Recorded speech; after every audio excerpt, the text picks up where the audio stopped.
Welcome to Community Coffee with Deirdre. I'm your host, Deirdre Kamber Todd, candidate for the Pennsylvania House of Representatives, District 183. This is part two of our two-parter on what makes District 183 so cool, so awesome, so fascinating. I appreciate you being here, and there were just so many cool things that I couldn't do it all in just one program.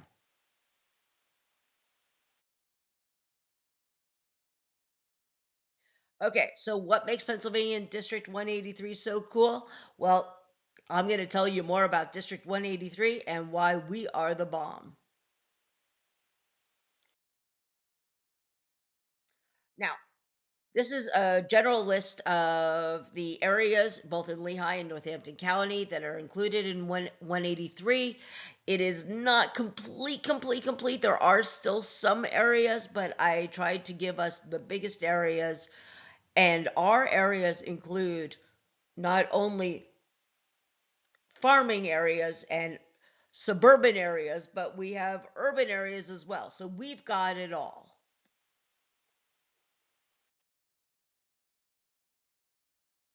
So we're going to look at some fun facts involving our various locations and what makes our places so amazing and really so important to the foundation, not only of Pennsylvania, but actually throughout the country as it was.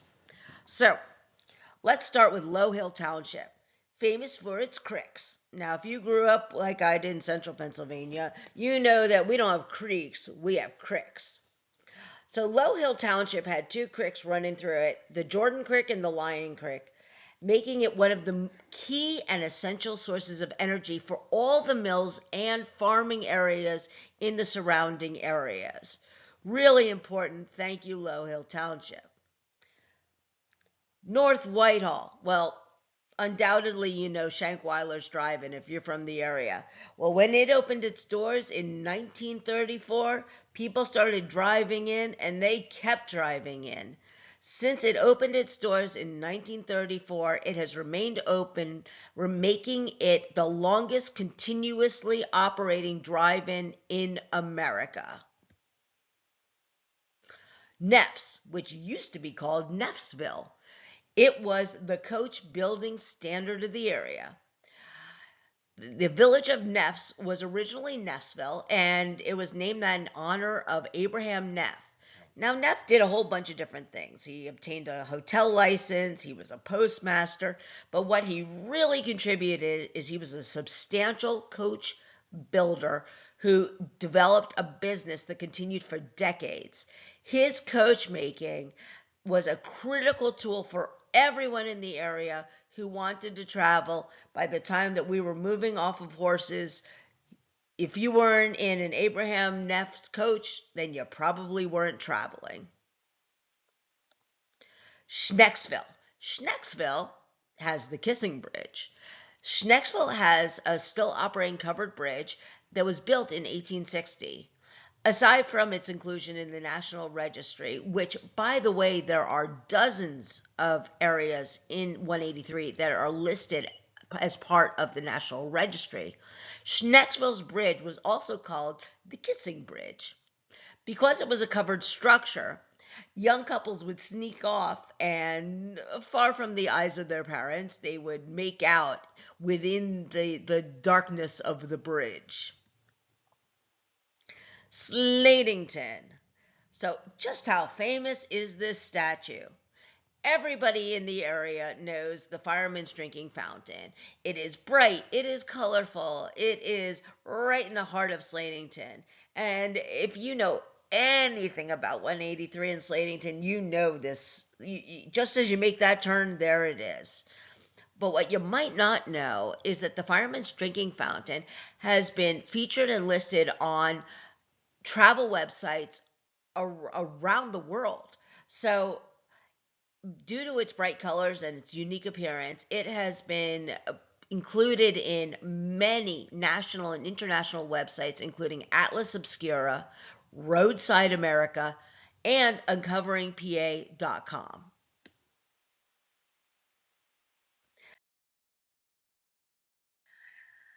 Now, Sorry, East Allen Township. You originally were all part of Allen Township.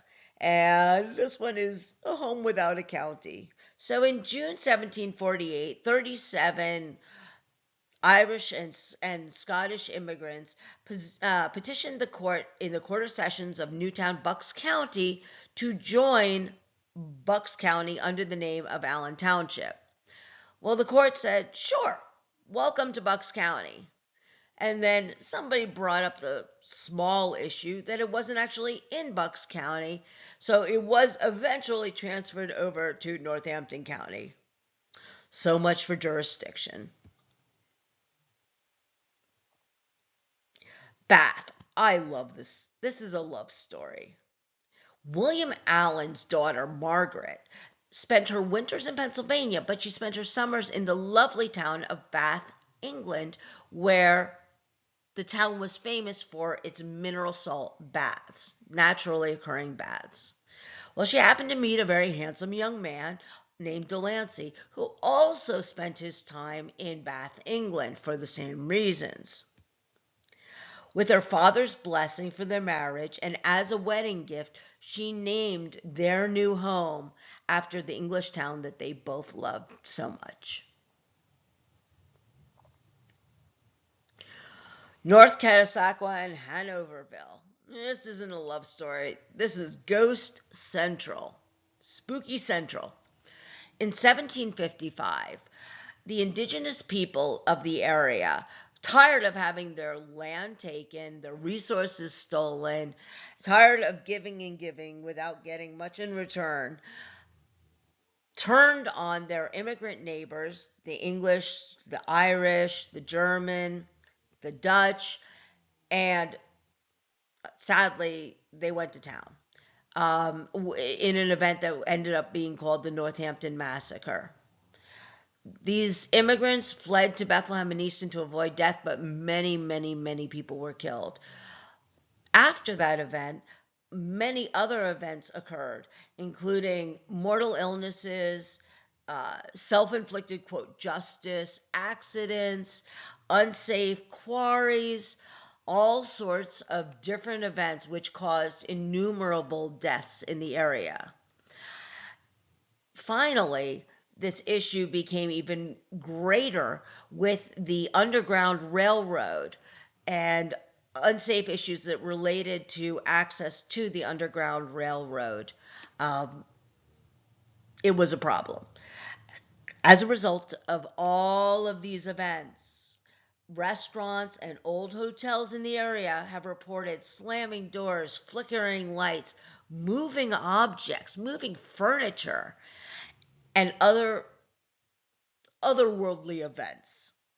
And I understand that there are a number of ghost investigators and paranormal investigators who have actually looked into the plethora of strange events that have taken place in North Catasauqua and Hanoverville. Northampton, the Foxy Theater with Moxie, otherwise known as the Roxy. Originally opened as a vaudeville showplace in 1921, it switched to a combination of live shows and a movie theater location in 1934. As one of the last theaters to shift from reel-to-reel movies to digital, I actually had the pleasure of watching their last film that went from reel to reel as they switched over to fully digital films. It has continued to operate as an absolutely amazingly beautiful Art Deco theater, boasting a car-stopping marquee as a header. If you haven't been to the Roxy, you got to check it out. Walnutport, the whistle stop with the wonderful waterways and a wealth of walnuts. Say that 5 times fast. Walnutport's access to the canal made it a boat fixer's dream location. And so it was. Boat fixing and canal access and control of the water via the locks were keys to success in the area. And to date, you can still visit the lock tender's house that still stands along the canal in Walnutport. But despite its boat-worthy character, it was due to the plethora of walnut trees that gave the location its name. So, now wrapping this all up, I had to include some of the quirkier laws of Pennsylvania. Some of them are local, and some of them are state, some of them are just local ordinance. They come from different sources, but they're all pretty quirky laws. So this still stands on the books. It is illegal to buy or sell a car on Sundays if you are a dealership.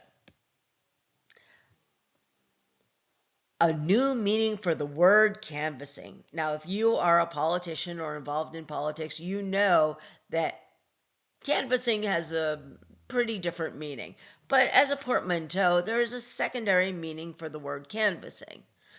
Some of the laws on the books required any auto driver, when confronted with a spooked horse, to either cover their entire car in canvas or disassemble the car altogether. Doesn't sound convenient. Another law. It's not a fish eat fish world in Pennsylvania, and I think this still is on the law books to this day. It is illegal to use koi or goldfish as bait when fishing. Another one. This one doesn't get a lot of traction anymore, but there was a fortune-telling ban. Pennsylvania has some old statutes that prohibit people from soothsaying or telling fortunes for money. And then my favorite, bad singers unwelcome in Pennsylvania. In some jurisdictions, like Danville, singing, whistling, or hooting on the public streets is deemed to be a disturbance of the peace and is illegal. Other Pennsylvania laws expressly prohibit singing in the bathtub. Now, I don't know what they say about singing in the shower, because most people feel really good about their voices there, but singing in the bathtub is illegal, or was illegal, in Pennsylvania.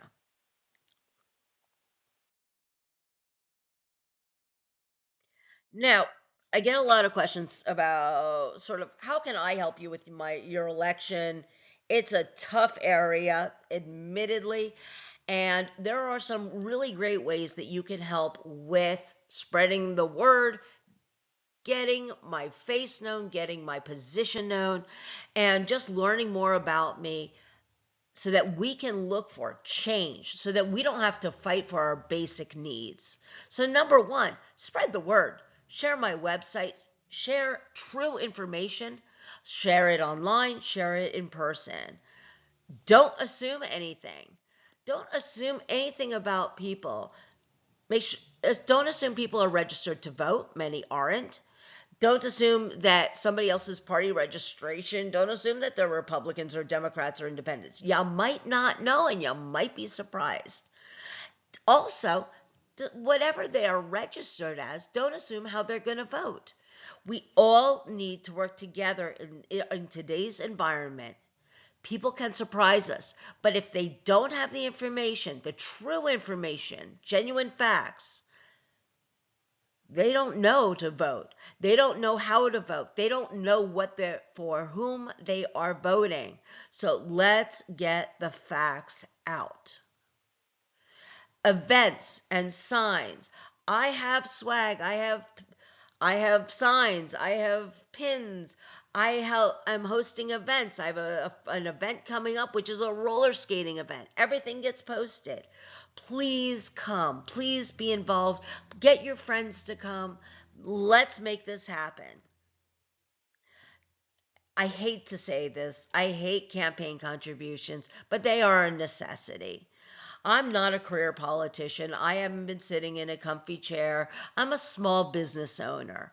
I work and I work hard, and everything is expensive now. I mean, unless you can look at 183 and say, oh, my bills are so much less than they used to be, we're going in the wrong direction. So I have to ask, please contribute to my campaign. Just a few bucks. Anything is appreciated. Truly anything. I will be grateful.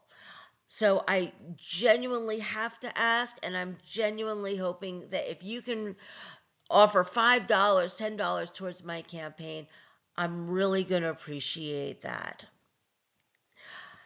You want me to come to you? Want me to come to an event? Fantastic. Reach out to my guru, Naomi Schachter, at nestragtegist@gmail.com. So it's nestrategist@gmail.com. We will make it happen. You want me to come talk to you, come talk to a few people, come to an event. If I can be there, I will be there. Here is my contact information. Here's my website. Here's my Facebook page. Here's my contribution page. Screenshot this, save it, and let's get it done. Let's make 183 the best it can be. Let's fight for grants. Let's fight for our basic needs. Let's fight for our civil rights, and let's get things done the right way.